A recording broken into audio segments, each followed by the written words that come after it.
¿Cree usted que medio millón de cubanos desfilaron este viernes en la marcha del pueblo combatiente para que la dictadura le rindiera honores a los 32 mercenarios cubanos que fueron aniquilados en Venezuela defendiendo al dictador Nicolás Maduro en su anillo de seguridad?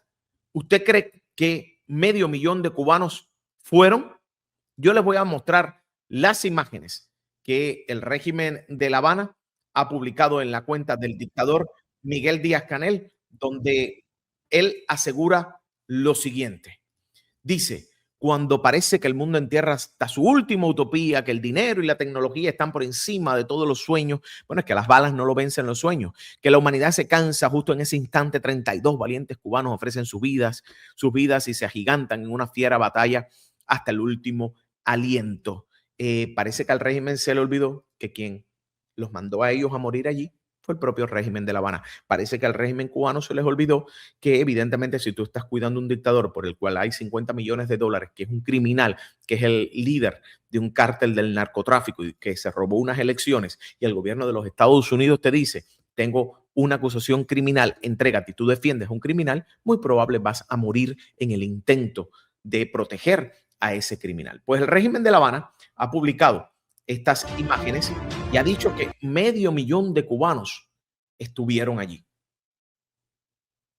Miren ustedes, medio millón de cubanos encabezados por el presidente Miguel Díaz-Canel, que es un dictador, marcharon en honor en el ataque terrorista de Estados Unidos a Venezuela. Bueno, miren ustedes la manipulación. Empiezan diciendo que es un ataque terrorista. Aquí no hubo nada de terrorismo. Esto es un ataque militar donde se sirvió una orden de arresto contra un dictador que se robó unas elecciones y que está siendo buscado por las autoridades desde hace años en relación a cargos de narcotráfico. No hay nada de terrorista. Terrorismo es enviar a cada uno de estos 32 cubanos para que defiendan a un dictador, y es injerencia, y que apunten esas armas contra el pueblo venezolano. Eso sí es terrorismo. Escuchen esto. Y venceremos. ¡Viva la patria! ¡Hasta la victoria! Es entre consignas y estupideces, porque a eso apelan en medio del terror y del pánico que tienen. Y mi pregunta para ustedes es: ¿creen que ahí había medio millón de personas? Yo quiero que ustedes se detengan.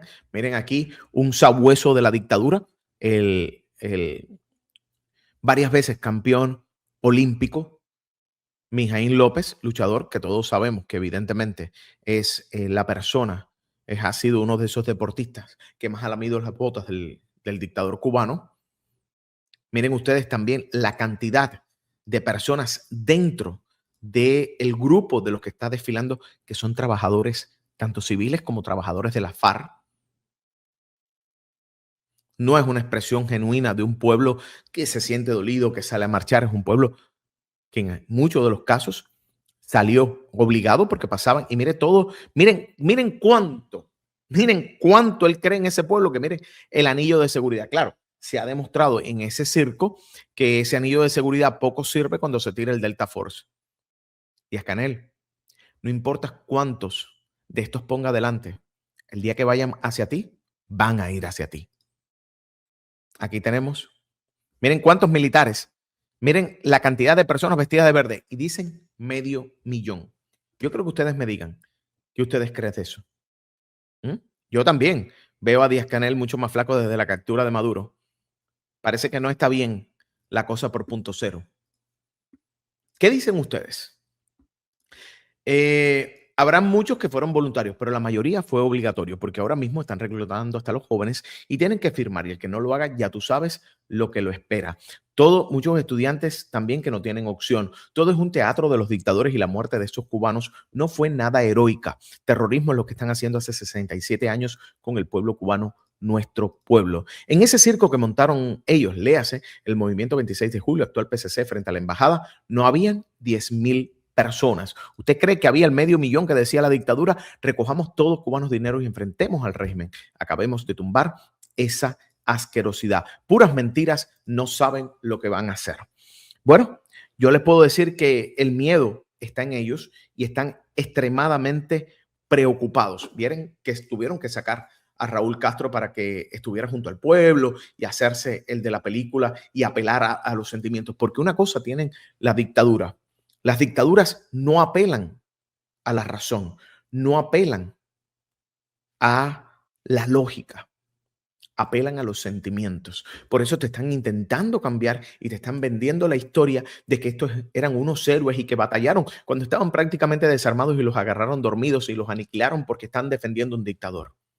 Pero ahora ellos quieren cambiar esa moneda, como mismo intentaron cambiar el Moncada. El Moncada fue un fracaso de dimensiones astronómicas.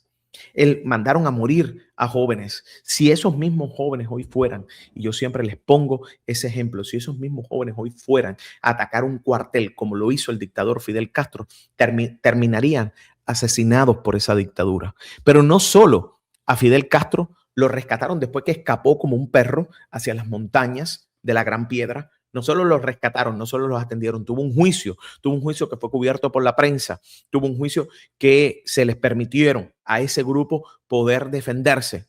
Pero no va solo con eso, fueron condenados, condenas bastante poco severas. Hoy estaría esa persona condenada a una vida en prisión. De hecho, imagínense, estamos hablando que atacaron un cuartel y salieron en medio de una dictadura.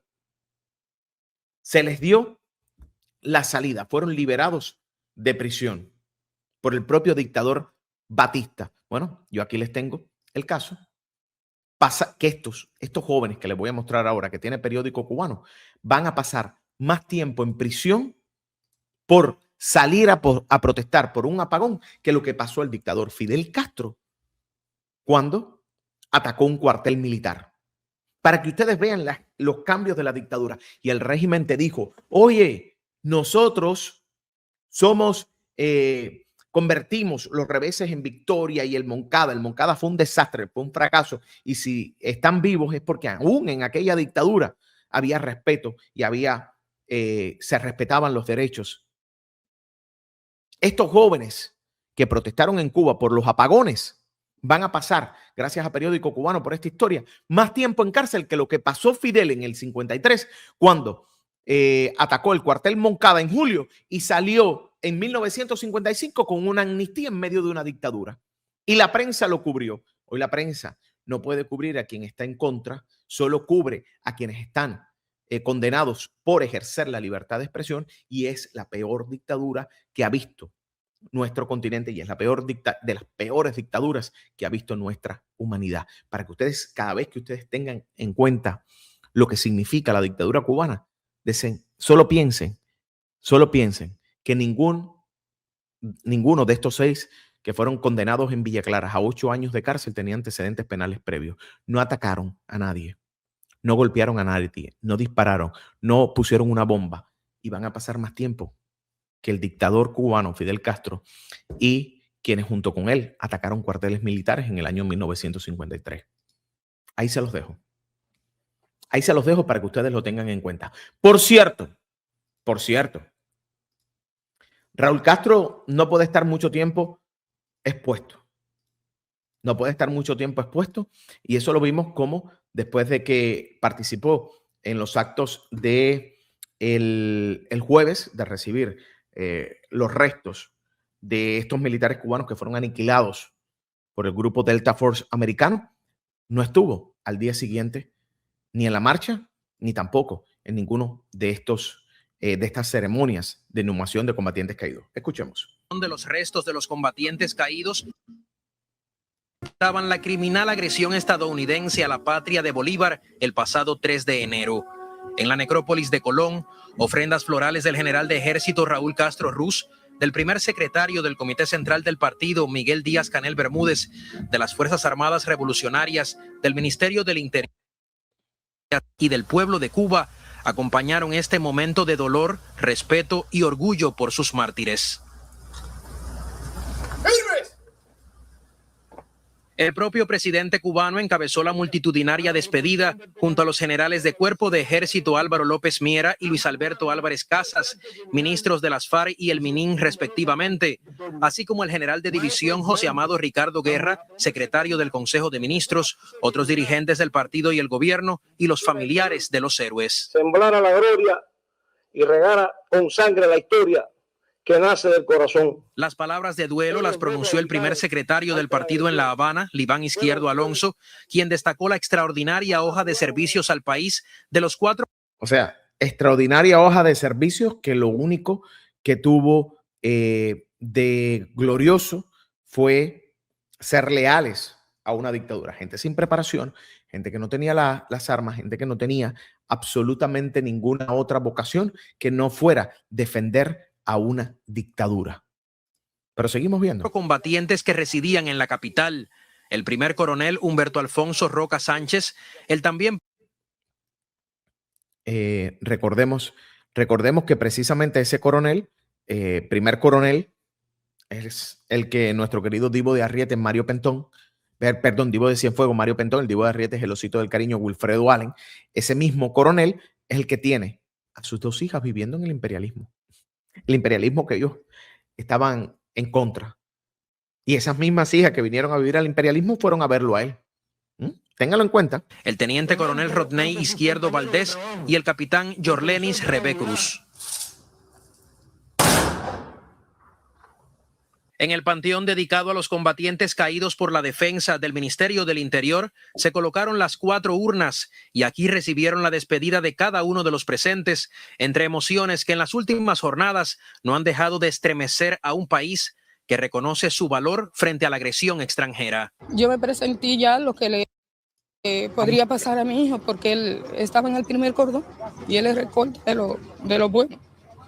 Y sé que luchó y te tiraron y tiró para adelante, para adelante, para adelante y no se venció, pero tampoco vendió la revolución, él luchó. La revolución, mi señora Neida, lo vendió a él. Mi señora Neida, la revolución, la muerte de su hijo, no le hace ninguna mella, porque su hijo fue puesto como carne de cañón ahí. Se dan cuenta que hay un discurso que choca con una realidad. Los testimonios de los militares nos dicen que apenas estaban armados, que estaban durmiendo. Si apenas estabas armado y estabas durmiendo, ¿cómo es posible que tuvieron todos estos disparos y toda esta fuerza? Yo entiendo que esta señora, y siempre hay que respetar el dolor de un padre, pero habla desde un dolor de una realidad que desconoce. Y lo más doloroso es que la dictadura que mandó a tu hijo a morir allí, esa misma dictadura tiene 0 remordimiento